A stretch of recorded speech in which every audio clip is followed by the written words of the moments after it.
Interlatina Show. Hosted by IDM.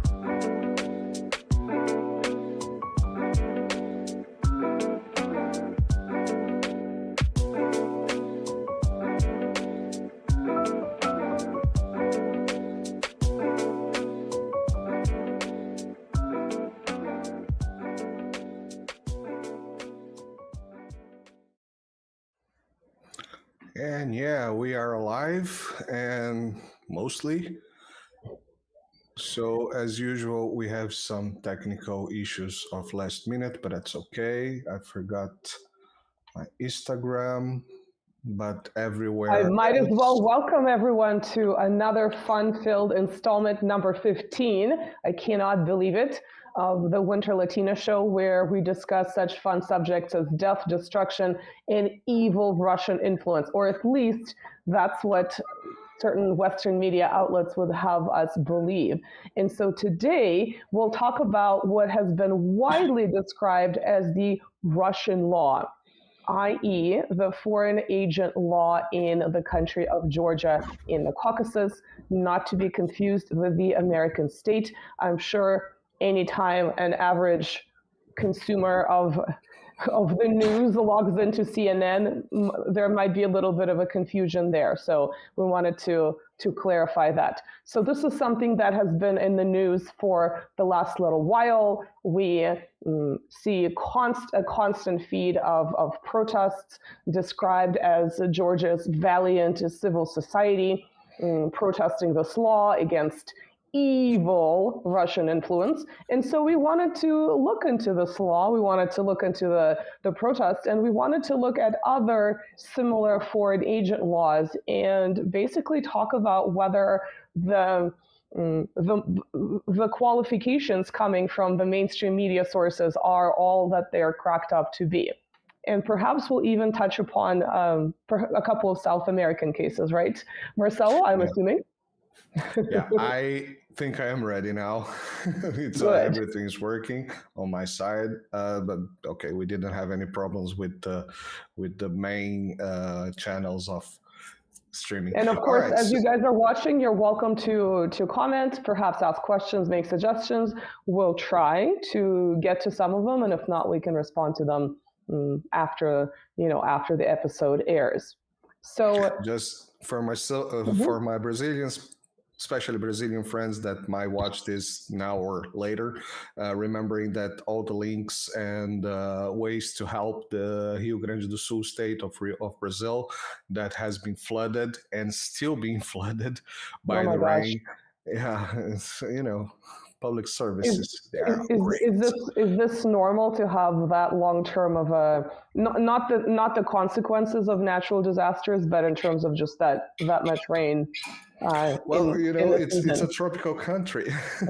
Right. Well, so that part specifically, it's deep south of Brazil, so it's not exactly on the tropical line, but still we have a lot of reasons to have a lot of rain on that region, on that particular region. I see. And yeah, I mean, there are good reasons for things have happened in the way they have happened. So okay, so basically better state intervention would be required for something that is climatically normal for this region. I'm assuming is what you're trying to say.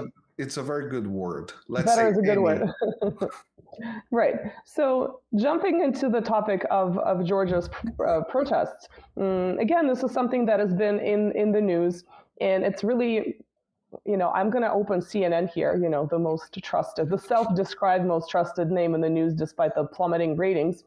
And I'll just read you a couple of qualifying adjectives and other parts of speech that they use to describe the law. Of course, the term controversial pops up throughout this entire article. And this is the article about the fact that this law, in fact, did pass in the parliament, but it requires the president of the country to sign it into law. And of course, the president is vowing to veto it. And we'll talk about the very interesting president and her very strong connections to such organizations as NATO in a little while. So right off the bat, you have controversy. And there are, again, very, very typical terminology. They're talking about increasingly, quote unquote, snuffing out opposition in civil society.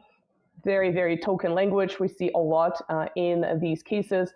They're talking about, quote, widespread domestic opposition to this law. So they're presenting the ruling party, right? It's called Georgia's Dream, right? The Georgian Dream. I think it has a longer name, has the word democracy in it, but that's kind of how it's shortened in the English language. It talks about, so it kind of pits the public against this party, but nonetheless, this party was elected multiple times by that same public. So that's kind of interesting in the way that they're presenting it. And they are, of course, talking about Moscow's geopolitical orbit being, quote, tough to exit, even though most Georgians want to join the European dream. So yeah, you can tell just by looking at the language here that it's not really, factual reporting. It's very, very, very emotionally charged, and it's clearly trying to sway you in a particular direction. So what is the actual law about? Is it as awful as CNN and a whole slew of official Western pundits and politicians would have you believe? Well, that same article on CNN, and you can find this in other places, what the law requires is organizations, so this would also include news media, NGOs, etc., that receive more than 20% of funding coming from abroad to register as foreign agents. Basically, the law wants greater transparency about funds coming from abroad. Now, to me, that sounds completely reasonable. If you're being funded, I don't care if it's Russia or the European Union, if you're getting a large chunk of change from other countries, and I don't care what that country is, it makes sense for me that you should declare where your money is coming from and what you're spending it on. Especially what you're spending it on. Especially what you're spending it on. And so I wanted to see what sort of the people who are promoting this, challenging this law on social media are saying, and they're getting the same questions as what I just said. Why is it that declaring who is paying you and what you're spending it on, why is that not completely reasonable? And from what I can see, these people really are just kind of going around in circles. So I have a post, formerly a tweet, in front of me coming from the director of, what is the full name of the organization? The European Neighborhood Council. Ooh, that sounds so cozy. It's the Neighborhood Council. And it mentions a whole slew of Eastern Europe, Balkans, Turkey, Caucasus, Central Asia, Middle East and North Africa. And so it's like a neighborhood council, but obviously they have their little dirty fingers in much of the world. And so this director is basically, he's stating the same thing, that if you're getting more than 20% of your cha-ching from foreign organizations or people, you should declare them. Again, what's the problem? And he says that because Georgia has a European future, such law, quote, makes no technical sense. I'm not sure what technical sense means, but he claims that it's because when you are in the European Union, and of course Georgia is not, you're going to be getting money from other countries. So NGOs, businesses, for instance, money going to universities. So it all sounds really nice and quaint here. And it talks about that a law like this would really undermine the European integration model. And therefore, the current government of Georgia that has been elected, the ruling party multiple times, is, quote, accused of sabotaging Georgia's EU membership, end quote. And so this is the Russian part, if you wanted to know why this is being called the Russian law. Quote, the sabotage appears to be happening because the Georgian government and specific business elites are alleged to be receiving contracts and money and pressure from Russia, end quote. And then he talks about, quote unquote, normal Georgians. I think he might not be speaking English well, because if you say normal these days, people will throw rotten tomatoes at you. You probably should say ordinary Georgians, but, quote, are very I don't angry even think about that is correct. No, it's definitely not. It's definitely politically incorrect to say that these days. So yeah, dude, you gotta clean up your language a bit, or some people might. Maybe I'll report you. Just kidding. I don't play your dirty games, as far as we know. And so yeah, and then he's being asked by People Weiss, declaring, that if you're getting that much money, why is it unreasonable? And he's basically just repeating what he posted in the original post. So he's actually not really addressing the question. And so, but here you can see a good example. So when they say it's the Russian law, from what I've seen, it's two key reasons. It's A, there is evil influence coming from Russia to not allow Georgia into the beautiful European garden. But B, the other reason they call it the Russian law is because Russia has a similar foreign agent law. So if any country adopts a foreign agent law, by definition, it's automatically the Russian law, even though the Russian law has links to the original Foreign Agent Registration Act of 1938 coming from, drum roll, the United States. But we're not calling it the American law, even though a lot of these laws are partially based on the American law, which predates them, and it serves as a good legal model.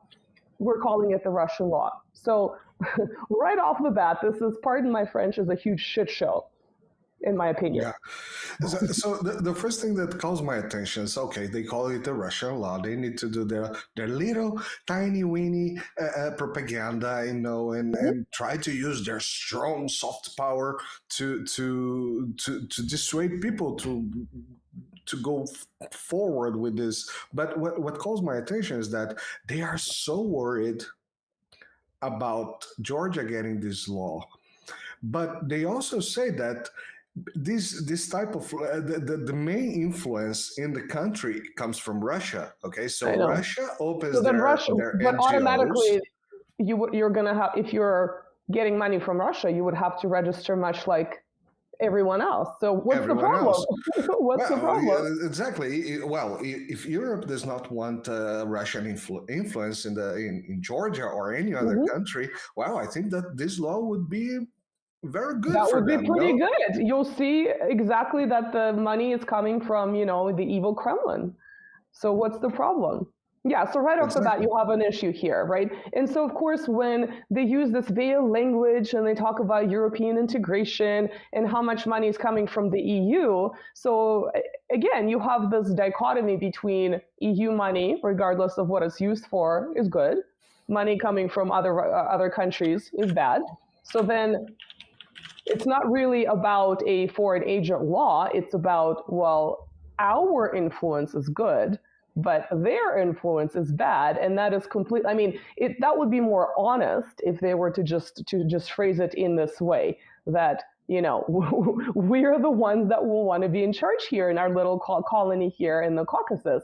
We don't want Russians to be, to have any connection to this country anymore. And as a reminder, we did cover Georgia in a previous episode where we talked about Russian-Georgian relations over centuries. So if you guys are interested, you can jump back in. We'll link it to this episode. I never thought we'd be covering Georgia twice in a matter of, a couple of months, because it is a small country. But as you could see, because it is a former Soviet state and a former country, in the former part of the Russian Empire, so it has really strong connections to Russia, even though obviously Georgians are not ethnically Russian.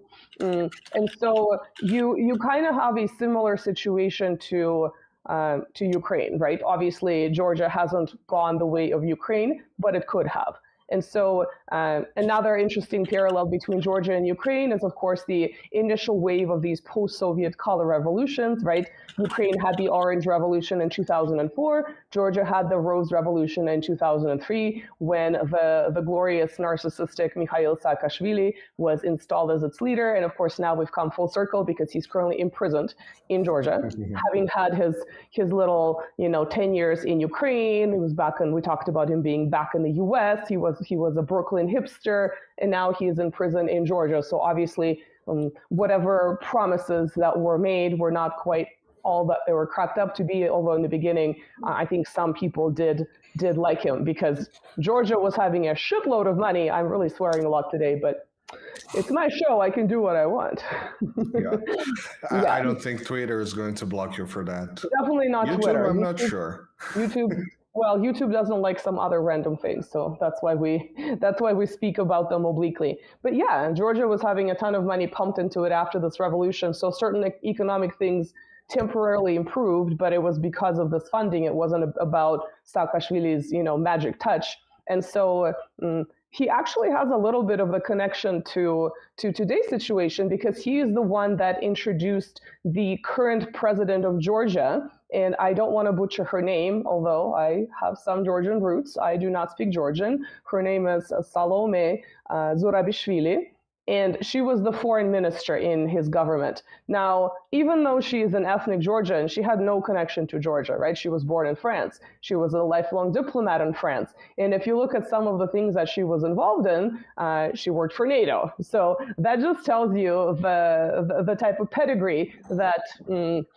the garden likes to have for it installed, right? Politicians in its colonies outside the garden, with the promise in perpetuity, perhaps, to eventually join the garden, right? So she was brought in by Saakashvili. Saakashvili himself, as we know, is a Columbia University grad, right? He also has a ton of connections in education abroad, and so. During her, literally, this is from our favorite resource, the Wikipedia, quote, during her tenure as foreign minister, so this is, 2000s, the first decade, the new group of Friends of Georgia, wow, these names are awful, was created, bringing together Ukraine, Lithuania, Latvia, Estonia, Romania, Bulgaria, the Czech Republic, and Poland to help Georgia's aspirations towards NATO and foster European integration, end quote. So, is it really a surprise that a lady who is a French diplomat who worked for NATO is trying to bring Georgia into NATO? I mean, it's exactly what you would expect a bureaucrat of that nature to be doing. And of course, for most of her life, she's had French citizenship. I think when she became president, not when she was a foreign minister, she had to renounce her French citizenship, as far as I understand, when she's at that level of power. But as a foreign minister, I think she still had her dual citizenship and obviously dual interest in that regard. So you can kind of see how the seeds for the type of protests that we're seeing today have been planted, many, many decades ago, essentially since the dissolution of the Soviet Union. And it's really interesting that in that period, with fostering all these, they call, like in that CNN article, they call it the civil society. Basically, they're paying money for people to present a particular point of view. This would be a very sort of generically pro-Western point of view, with no deviation from it.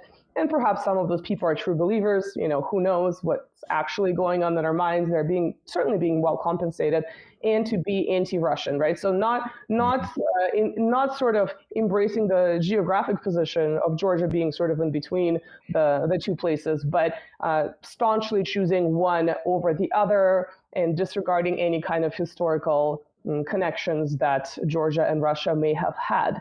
And so, it's really interesting that the party, right, that's being heavily criticized in all these Western media articles, the Georgian Dream, hasn't been a pro-Russian party. It has been more of a pragmatic party in terms of we kind of want to have relations with both. And again, this is the party that has been reelected multiple times. And so the fact that this party is much more reasonable is the reason why it's being criticized. Their connections to, their business connections to Russia. God forbid Georgia and Russia do business together.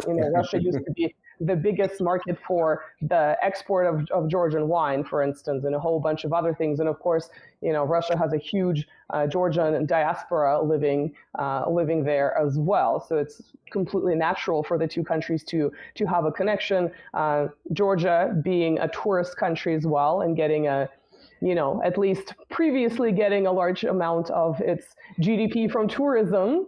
Who traveled there? Russians traveled there. These days, it's more like Russians who oppose the evil Russian government, again, big air quotes, that would go there. So they're really losing out on a lot of money that they could be getting. And so just having this ruling party trying to improve relations to a very reasonable, pragmatic extent has really freaked out the official West, which is why this foreign agent law is sort of the culmination of the protests. And of course, as soon as you start diving, or rather going down the rabbit hole of the protests, you'll see like, oh, isn't that interesting? These protesters have connections to the National Endowment for Democracy, right? An American think tank known for fostering all kinds of fun things in the former Soviet space, et cetera, et cetera. So by no means these people are just completely ideological. There is a financial interest in there as well. But I think it's important, we mentioned this at the top of the episode, to go back to the American 1938 Foreign Agent Registration Act, because like we said, this Georgian foreign agent law is not so much about Russia. All of these laws in some shape or form, there are obviously some differences in terms of what they need to declare, how much they need to declare, what the transparency is like, goes back to this American precedent because it's the earliest one. And it's, obviously there are other things that other countries have used. For instance, they've used parts of the US Constitution as the basis for their own constitution.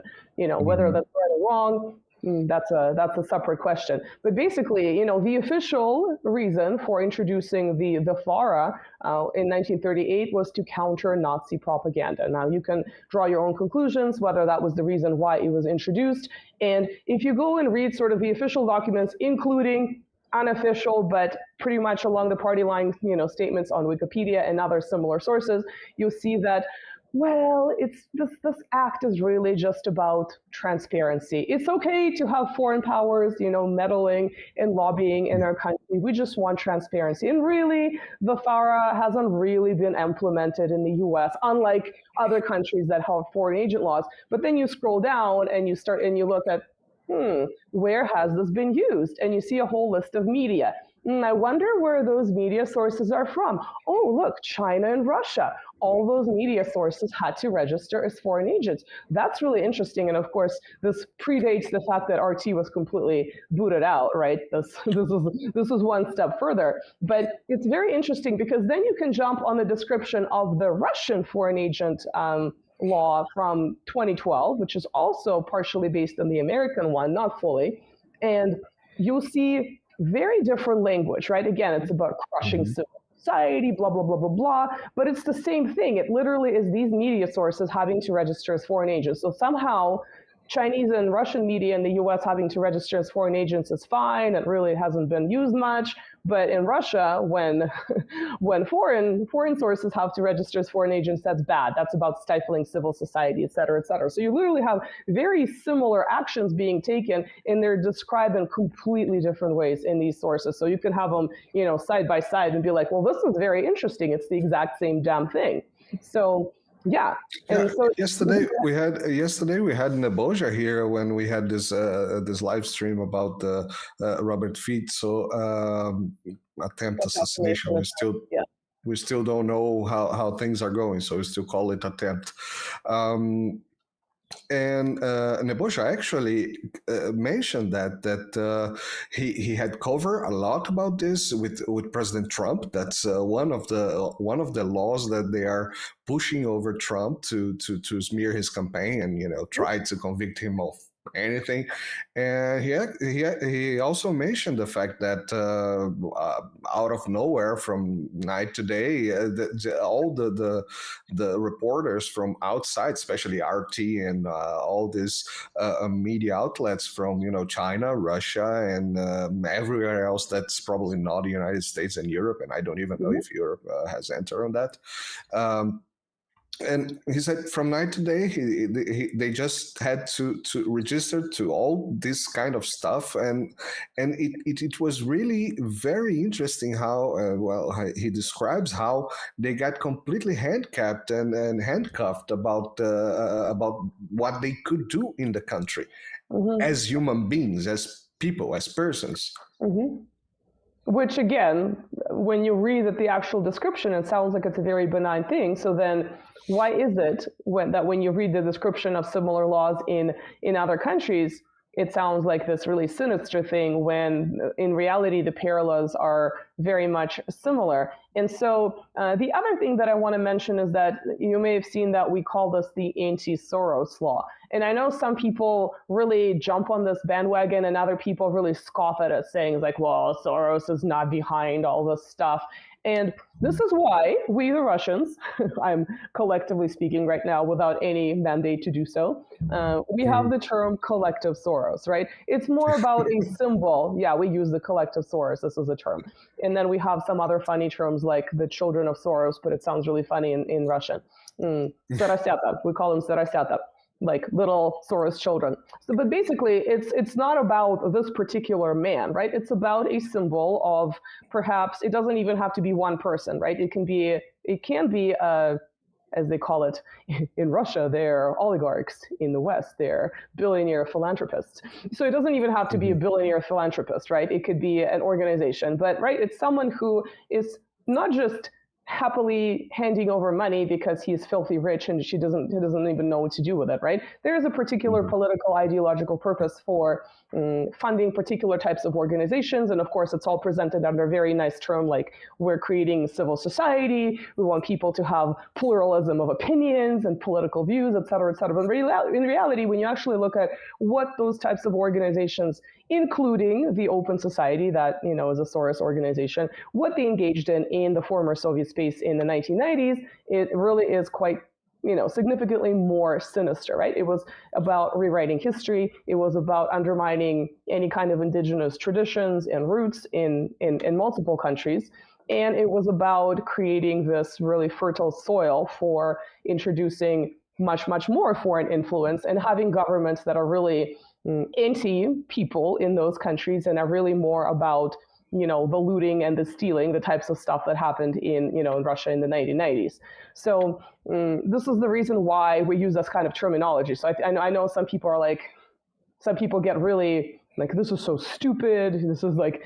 This is beyond tinfoil hat stuff to be using this term. But of course, again, to me, this term is a symbol. We're not, you can differentiate between the actual actions of, the Open Society and anything else that Soros may have funded. And then you can talk about the general idea of NGOs coming from the West and what those NGOs do.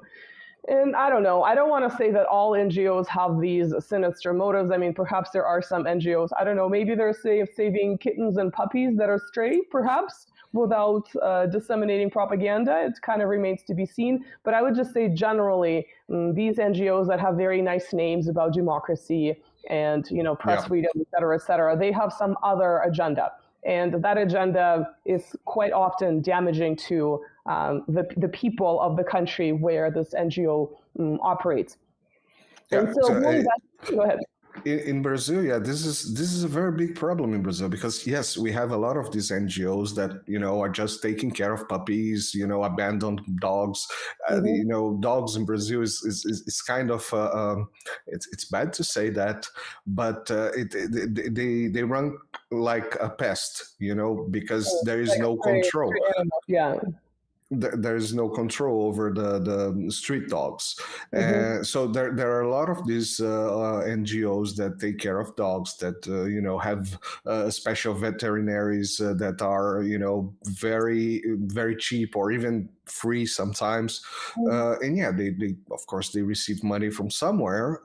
Not sure where, but then you have some, for example, there is one that is called I'm for Peace, in Portuguese, Sou da Paz, I am for peace. Very nice name. How can you argue with being for peace? Which was a very, very important NGO. It was built by a man whose daughter was assassinated in Rio de Janeiro. So it started legit.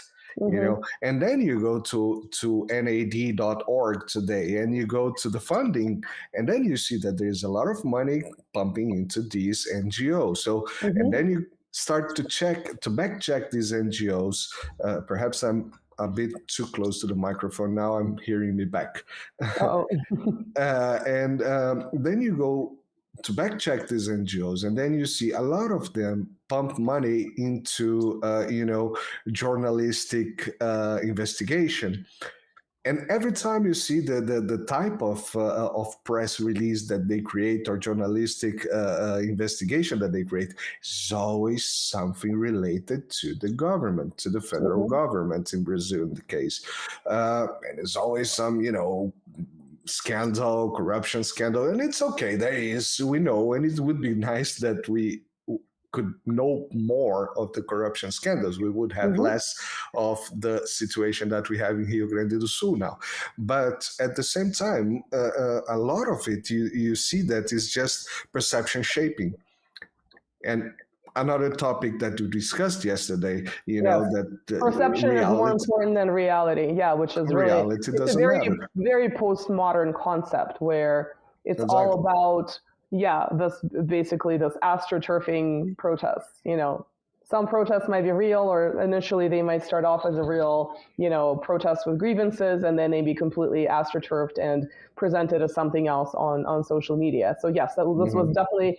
If you guys want to jump back and listen to Nebojša talk about that concept, it's definitely worthwhile, and we can revisit it again. I think it's something that has happened since the collapse of the other ideologies of modernity, right? Liberalism being the only ideology that remained, turning into post-liberalism, and now it's all about perception management rather than reality. And of course, when everything is online, right, sometimes it's difficult to differentiate between what's real and what isn't.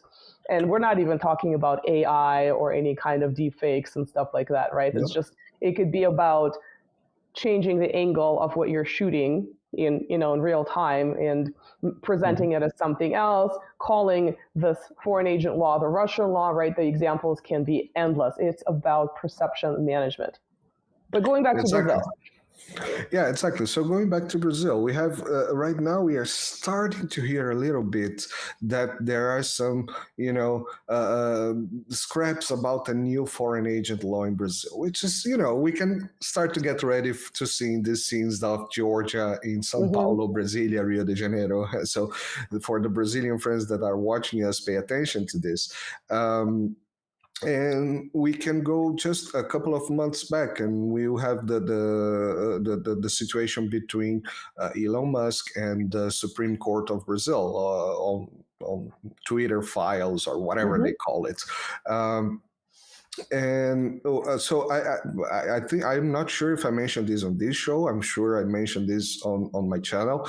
I found at some point some Twitter spaces that had invited those profiles that were asked to be banned from Brazil. And all of those profiles were, supporting of a former president. Everybody has the right to support anyone they want for president. The problem is that the former president, just a couple of weeks ago, had a good manifestation in the center of São Paulo, which is the biggest city of Brazil, with almost to a bit more than 700,000 people on it, where he arrived. How's it called? Embraced by the Israeli flag. And just after it, he just, press countenance. Is it countenance, the name of the, a salute. A salute to the American flag, to North America, to United States flag. So I'm sorry, but this guy, I have to play this video here of Nebojša from yesterday. It's a very quick video, a quick intervention, but it's extremely important. Just let me see if I can get this right now. Just a...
Yeah, no sound. I know it was not possible to do this, but it's all right.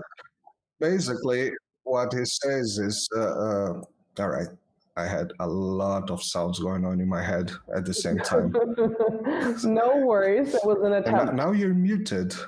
Oh, No, oh no. Now I have no sound in now my you head. have no sound. Now I Can have you hear? sound back in my head. Yeah, Okay. technical issues.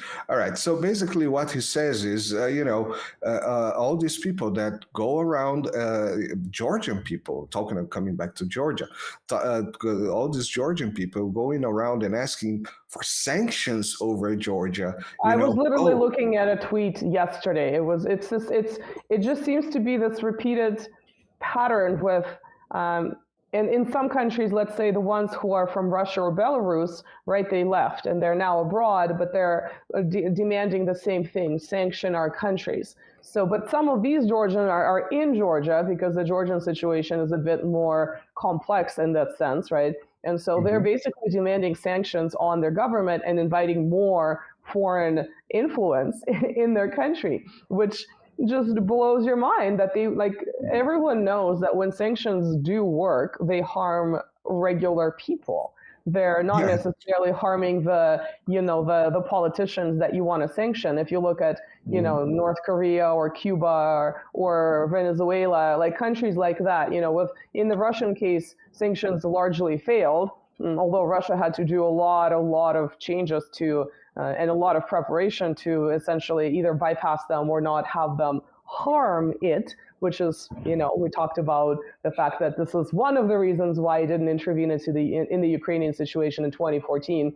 But in other cases, sanctions are Iran, right, highly damaging with let's say, access to medicine or something like that, right? There are people who have no access to particular kind of medicines because their countries are sanctioned. And so these people know this, and they are still inviting sanctions on their own people. And that just blows my mind because this is basically what he says is that, well, that's the basic definition of treason. Of course. And I don't know if it's like Nebojsa said, again, we'll link to this video since we were unable to play it, but I don't know if this is about them being in power at any cost, like he said, or if there is this very strong ideological conviction at by any means necessary, we're going to achieve what we want. I mean, it might be a whole bunch of things going on at once. They're not necessarily mutually exclusive, but it always blows my mind. You have the so-called Belarusian opposition leader posting the same kind of BS. You have all these, hysterical pro-Western Russian liberals who went to live in the Baltic, for instance, or in Israel, posting the same kind of BS of sanction our countries. And then you have these Georgians, sanction our countries. And I would understand if they were opposing the government. Again, I would disagree with it perhaps, or perhaps not, depending on where this is taking place. But I would understand that. But I do not understand the calls to sanction their countries and have more foreign influence, right? It just blows my mind. But these people are very transparent about it. And so, I mean, there has to be some kind of an ideological conviction behind it. I don't know how else to explain it. I mean, possibly sociopathy as well. Yeah, of course. Something going on there too. So just going back quickly to Brazil, and then we had this issue between the Supreme Court of Brazil. They try to impersonating one judge, but it's a decision of the Supreme Court. Everybody else either agree or just abstained. And Elon Musk itself, where he, threatened to bring all the documents to the Supreme Court of the United States. Well, I'm sorry, dude, but the Supreme Court of the United States rules over the United States. The Supreme Court of Brazil rules over Brazil. And if you want to have your software, and look, I want X to be on Brazil, but I also want the Brazilians to be protected from foreign influence. And all these profiles that I was talking about, they were all connected to, strongly propagandize the former president, which we already understood where he comes from. And at the same time, all those people were living abroad. like myself, I understand if the Supreme Court say, yo, dude, what you say is not good for Brazil. I would have questions, but these people, they were pretty legit on what they were doing. You could understand what they were doing, Sure. And so, okay, in Brazil we don't have a foreign agent act or a foreign agent law or anything of the kind. But the Supreme Court is the Supreme Court. They were trying. Is it good? Is it not good? Well, that's for the Brazilians to decide. Yeah, well, I think this is interesting because the social media question is related, right? It's not may not always be directly related, because usually the argument about, let's say China or Russia saying, they banned certain social media networks. It's not so much about them banning it. It's about these networks not complying with local laws. And so, for instance, the case of Facebook, the reason why there was a huge issue with Facebook is because it all of a sudden started allowing the type of content that was initially banned, which is basically Azov Nazi propaganda, extreme stuff, extreme calls to violence, the kinds of things that they would ban in any other case and completely permanently remove these accounts were all of a sudden allowed. And there's a lot of, if you go back to, the initial stages of February, March 2022, April perhaps, you'll see a lot of media coverage of that. And you'll see some alternative media sources also talking about what actually happened. And it's a very good example of, well, here are these social huge giants, right, coming from another country, and they're not complying with, well, not only are they not complying with local laws, they're not complying with their own policies. They make this exception because, it's a war. Therefore, we can allow glorification of violence against Russians. And so, what do you expect? And not allowing Russians to say anything good about Russians. Well, of course, that's the other thing. But, when you have obviously glorification of violence and, Nazi propaganda is banned in general on Facebook, right? I mean, you might see stuff, popping up here and there, but usually they take it down pretty quickly. Facebook is pretty authoritarian in that regard. And so why was it that all of a sudden in that particular time frame, you just allowed everything if it has something to do with Ukraine and just extreme calls to violence? And so, they were breaking their own rules. They were not just, allowing something that was breaking the Russian law. And so what is the expectation there? Do you expect that nothing will be done in Russia? Governments in different countries are going to ask you to compel you or not compel you to do something. And so, I know it's a very difficult question because obviously with, Musk's control of X and the European Union, the European Union is freaking out how much free speech is allowed these days compared to the previous, version of Twitter. And they are wanting to, enact certain laws and ban certain content. And of course, you already have a ban, remember, with, this is not allowed to be shown in Germany. RT is not allowed to be shown in any parts of the European Union unless you use a VPN. So there's all this other stuff too. I don't know how much it's changed with Elon Musk, but definitely this was the case a couple of years ago. But basically, it's just, obviously this is a very complicated related question.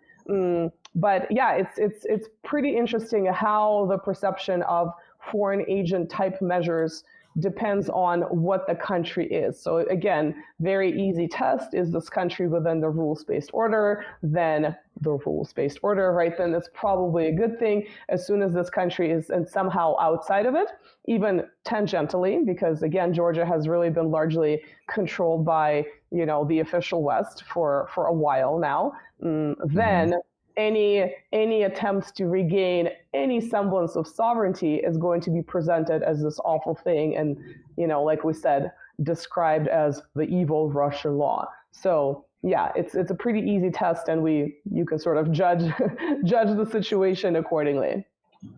Yeah. So I have one tweet that I have.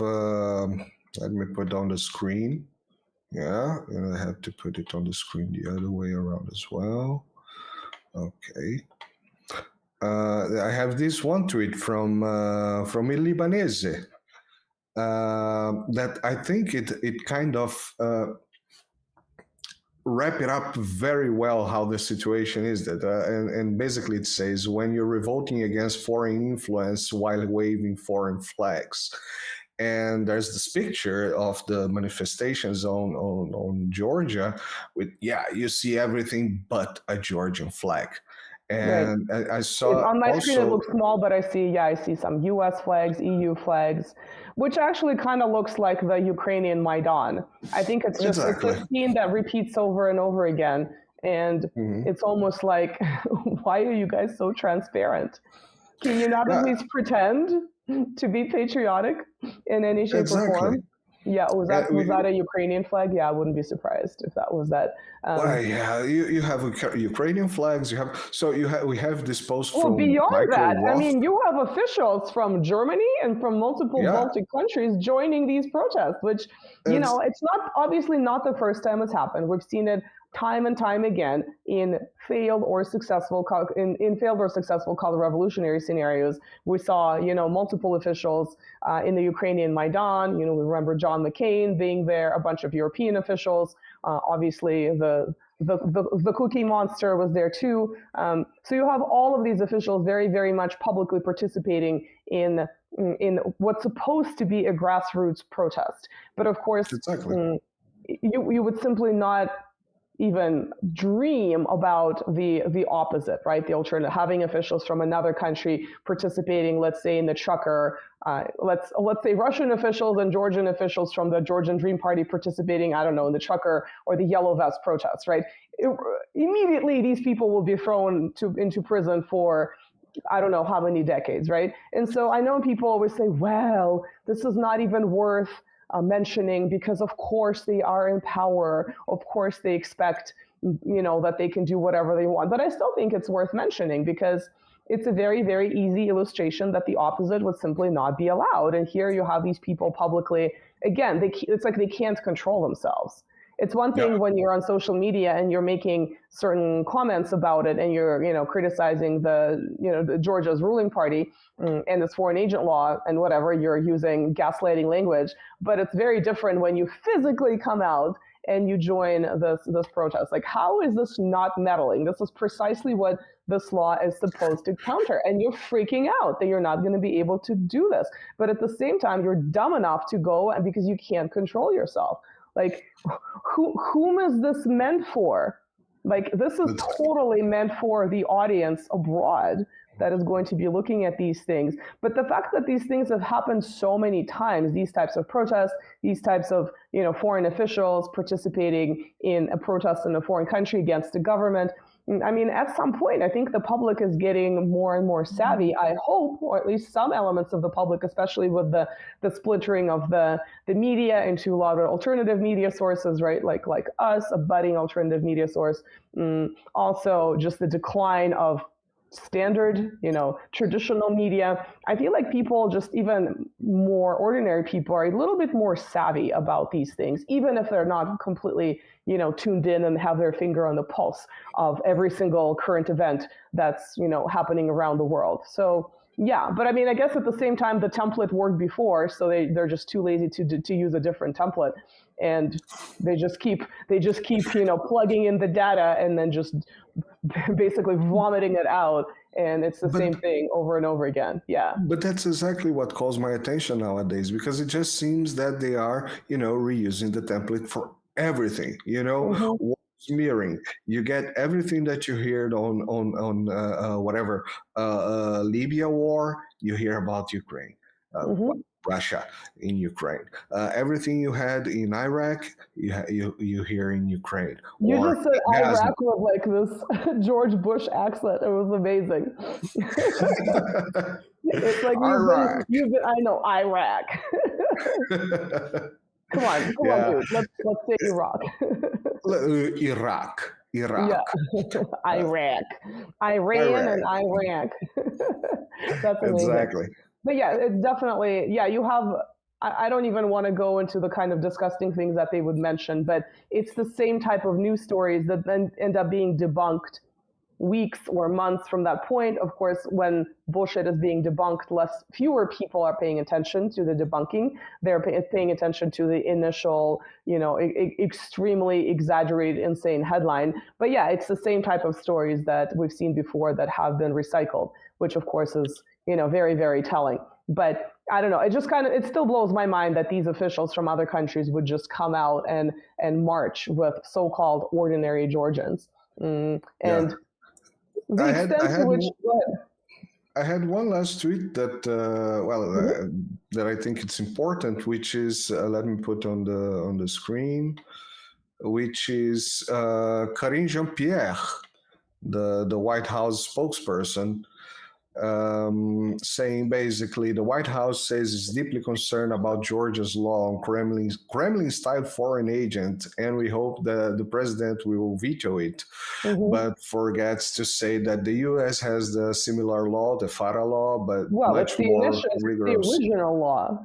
All the other laws have been based on, again, maybe not fully, because every country has a particular set of circumstances. But if you look into this question, and this morning to educate myself further, I looked into a comparison of Russia, Israel, Hungary, Australia, and the U.S.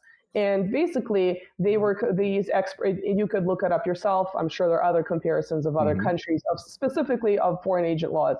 And so the conclusion is that the purpose of such laws is to prevent, quote, hidden illegal foreign interference in the internal affairs of the state, to ensure transparency of such influence, blah, blah, blah, blah, blah, right? So even though there may be certain differences between these laws, there are multiple countries that have them, and there's a reason why they have them. And so, yeah, it's just really interesting. It's all about, as Nebojsa would say, who versus whom, which of course comes from, the original, perhaps like Lenin quotes. It depends on who is doing it and to whom, right? So if it's coming from the garden, then it's okay. If it's coming from a country that may be even slightly outside the garden or fully outside the garden, then it's obviously evil and bad, and it cannot be implemented. Although we can go back and look at the track record of what happens when there are no such laws, and the type of influence that exists in, let's say, the former Soviet space. And of course, we can also look at the way the sort of the other side of the coin, where people like you and I, who are not being funded in any shape or form by foreign governments, but we have opinions on certain political issues that are outside of the mainstream. And then, of course, there's always these comments that, ooh, you're getting your money from the Kremlin, et cetera, which is, is just really kind of fascinating that these would be the people that would be promoting the existence of NGOs in Russia, but you're at the same time not allowed to, have opinions that are outside of the mainstream. So yeah, it's all very much about who is doing it and to whom. So, which is really kind of sad. Just before we come in on air, I was mentioning the case of Nicaragua, for example, that has a foreign agent law and has used the foreign agent law to remove the subversive people from the political sphere of the country. And now, although the president of Nicaragua has been, democratically, at least on the Western shape of democracy, it has been democratically elected. They call it the dictatorship, because this is a very nice word to repeat over regime, and over again. Regime or dictatorship. Regime, dictatorship, autocratic, whatever, this guy just can try to use. This is why I advocate for using the exact same terminology. You can talk about the EU regime if you want. Well, I don't know. You might not be able to because you're in the EU. You might get a hello, Marcelo. You can't use that kind of language. But yeah, this is why I advocate using unless I want to use it against Orban. That's true. You can talk about the Hungarian regime. Yeah, but basically, this is why I recommend using their own words against themselves and them, right? Because why not? It's very, very relative when that type of terminology is implemented. And there are certainly regimes that the rules-based order supports or supported, or at least let's say, non-democratic, autocratic countries like Saudi Arabia, up until recently, that was completely not a problem and didn't really have much negative publicity until Saudi Arabia started making a turn towards more of a, in the Chinese direction, for example, right? And then we started having more of that terminology, although the political scene in Saudi Arabia didn't really change dramatically internally, right? In terms of its being definitely not a Western democracy by Western democratic, basically, definition, right? According to that definition. So that's regimes are fine as long as they're useful to the rules-based order in some way as well. Exactly. You just touch a point that's very interesting. From my youth until recently, or maybe until today, we used to believe that the Shiite were the extremists, and the Sunni were from the Muslim. I don't know how it works exactly, but they have the Shia and the Sunnis. Yeah, well, it's the original early split within Islam. Yeah, exactly. And now the Sunnis are starting to become the extremists out of nowhere. I don't know if they're demoting the Shiite to normalizing, but they are bringing up the Sunnis. Well, I think it's a little bit more complicated because obviously if you look at Iran and if you look at some of the political Islam, obviously it's going to be different denominations that are being used. But I think just in general, the coverage is shifted in terms of what is and isn't a regime has changed based on the relationship with the rules-based order as opposed to the actual changes within those countries in whatever direction. So this is why I say, might as well use the word regime about our favorite gynecologist, Ursula. She's in charge of the European regime, for example. Isn't it the definition of autocracy, When she's unelected? Yeah, it's one of the definitions. It's one of the definitions. Yeah, it's definitely one of the definitions. But it's really interesting. So basically, I think to sort of bring this back to Georgia and to start wrapping it up, the law has passed, right, in the Georgian parliament. Again, as a reminder, this is a parliament that has been democratically elected. The rules-based order wanted a democracy in Georgia. This is what they've elected. This is whom they've elected. The ruling party has been in charge for a while. It has been repeatedly reelected. So that also should tell you something about protest. And perhaps it is the loudest people who are on the streets and not necessarily the majority.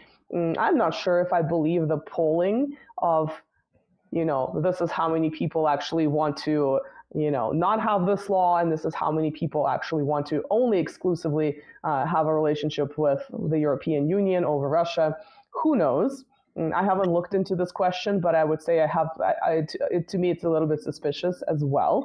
But beyond that, so we now have the Georgian president, the former NATO staff member and the former French diplomat, French-born, right? She has now it's because it passed a couple of days ago. She has about a week to sign it. And of course, she said she's going to veto this. And so we'll see what happens. But I think the parliament, let me jump back into this article. I think the parliament can still override her veto if it has a majority. So basically, I don't want to speak too soon, but it seems like the law may have passed. And this is why we're hearing threats of sanctions, threats that Georgia will never be in the EU. Who knows if the EU will still be around for how long? So this is this is a developing situation, and I think it's going to be really interesting to see what happens, because some analysts have certainly talked about this as another color revolutionary attempt on Georgia, even though the ruling party is not like a pro-Russian party. Although some, idiots like to paint it in this way. Wow, I'm really just letting my mouth run. the way I speak in private, I'm speaking in public. But this is just a more pragmatic party that what's best for Georgia, and that would include having economic relations with other countries, including evil Russia. So basically, this, like I said, some people describe it as a color revolutionary attempt. So I think we'll see what happens. So I don't think it's a situation that's been resolved, even though politically it seems like it's pretty much done. Like this law has almost passed. So we'll see. Or has almost been signed into law, I guess we should say. Yeah, usually any state of law has mechanisms so the president of a country cannot simply veto whatever he wants. It usually goes to a parliament or, in the case of Brazil, a Senate, and then it's revoted, and sometimes it's changed if it's needed. Okay, it's agreed between the parties, and then it goes back. And at some point in Brazil, for example, the president can veto it, I believe, twice, and then in the third time he just lost the case. You know, he just can't. If it's approved 3 times, he lost it. Right. Well, again, to me, like the president of Georgia is a very, very good example of the kind of leaders, right, the puppet leaders that they want for the whole country. Someone who has lived and was born in Europe and lived there much of, their life, has been in multiple bureaucratic positions, serving, France and serving the NATO bloc, right? Just this absolute perfect example of a ruler of a puppet state. And I'm not sure if Georgian people, at least based on whom they've been electing, I'm not sure if they want to be a puppet state of the official West anymore. I think they want to have much more of a say in their future. And it may not just be the European future. Which is another characteristics, for example, of the United States, right? If you're born outside the United States, you cannot be a president. Or yes, and it's very interesting. Like I said, she, again, based on Wikipedia may have been wrong. It said 2018, which is when she lost her French citizenship because she became president. So while she was a foreign minister, she still had dual citizenship, what kind of blows my mind. If I were to go back to Russia, and I never want to be in politics, by the way, even in Russia, but if I were to become the Empress of Eurasia, but if I were to go back to Russia and be in politics in any shape or form, I would have to renounce my Canadian citizenship, right? I would not be, and to me that makes perfect sense. You cannot be representing multiple countries when you are in especially high levels of power. So it just blows my mind that as a foreign minister, she was, a dual citizen of, France or the European Union. But it's very, very typical. If you look at the initial leaders, the ministerial cabinet after the Maidan in Ukraine, it was these people that were plucked from different, from the US. They were brought into Ukraine. Some of them have never been to Ukraine, even though they may have been ethnically Ukrainian. So it's kind of a similar situation. Again, I'm looking at this as this big imperial informal empire, and you're basically moving people from colony to colony, and you're putting them in charge as these imperial managers, I guess would be the term. I can think of more offensive terms to use here. And you're basically moving them and you're assigning them to this new location for, to maybe manage this transition after the, let's say a regime change or a color revolution, and then you might move them back. So to me, this looks like that kind of a situation. So perhaps, the next Georgian leader, an actual president, is going to be a little bit more focused on Georgia, maybe a little bit fewer ties to NATO and to the French bureaucracy. We could hope so, but who knows at this stage. But I mean, considering all the changes that are going on in the world in terms of turning towards multipolarity, I think it might be an inevitability for people to go back, especially countries that are sort of like in between and at a crossroads, and not have to choose one or the other, and actually be able to foster relationships with multiple countries, which would make much, much more sense within the Russian-Chinese model that, Putin and China's leader have been promoting today in Beijing. So we'll see. Yeah, well, I just hope that Georgia can get his shit together, as we would love to say, if YouTube does not take us down just because of that. And well, I have to say that I love how's it called? Churchella? You're pouring salt on my wounds. I don't think I can get churchella here, and I tried to find it online. Maybe I can. It's like my favorite. It's my favorite snack, which I haven't had in a long time. Because in Russia, you can just go to any open air market, and they're Georgians selling it, and sometimes they make it in other parts of the Caucasus. But yeah, it's like nuts in like I guess it's in like in wine or in like the grape juice, right? That is solid. It's absolutely delicious. So to me, Georgian cuisine is the best in the world, even though I'm betraying the motherland right now. It looks very good. I haven't been to a Georgian restaurant yet, except churchella, because I have Georgian friends that used to bring me churchella from Georgia, and it's very good. But I see, those type of like pizza, closed pizza, Khachapuri, yeah, it's delicious. Exactly. But see, you need, if you're making it, well, in Italy, you probably have access to all kinds of cheese, but in North America, you may or may not have access to actual Georgian cheese that is necessary, and you'll find replacements. So it is good if you're making it yourself, but not quite the same. So there's this, this issue, but you do have access to Georgian wine in all parts of the world. So this is, like I said, Russia being the biggest export market, or having been in the past, for Georgian wine. Perhaps it'll be one day again. Definitely, in my opinion, the best wine in the world. Really? So yeah, Georgia has a lot of things going for it. Obviously, amazing climate. It is, it is a great tourist spot, but unfortunately, I think the fact that it's such a small country, obviously a country with a very long history, education, et cetera, Stalin, lots of Soviet leaders. But yeah, it's just kind of amazing that even such a small country would generate such hysteria over trying to exert a certain level of sovereignty. It's just very, very telling, right? It's not like Ukraine is a very large country, but here you have a small country, and nonetheless, it's generating this level of, freak out coming from the official West, which is it's remarkable. Exactly. So I think we have said mostly everything. This is a shorter episode. We have not been blabbing on for 2 hours. 1 hour 7 minutes. That's good. That's good. We should stay within 1 hour, because Instagram take down the live stream after 1 hour. But that's all right. The people from Instagram comes and sees on YouTube or Twitter or Telegram or Odyssey or WooContact. I'm now streaming to WooContact as well. How are you? WooContact. Yes. Yeah. Did we get any questions today, or we didn't get any questions that we haven't addressed? We mostly addressed everything we have seen here. I think the most interesting question was that one in the beginning, that was why didn't Georgia kick those Children of Soros sounds like a horror movie. Yeah, exactly.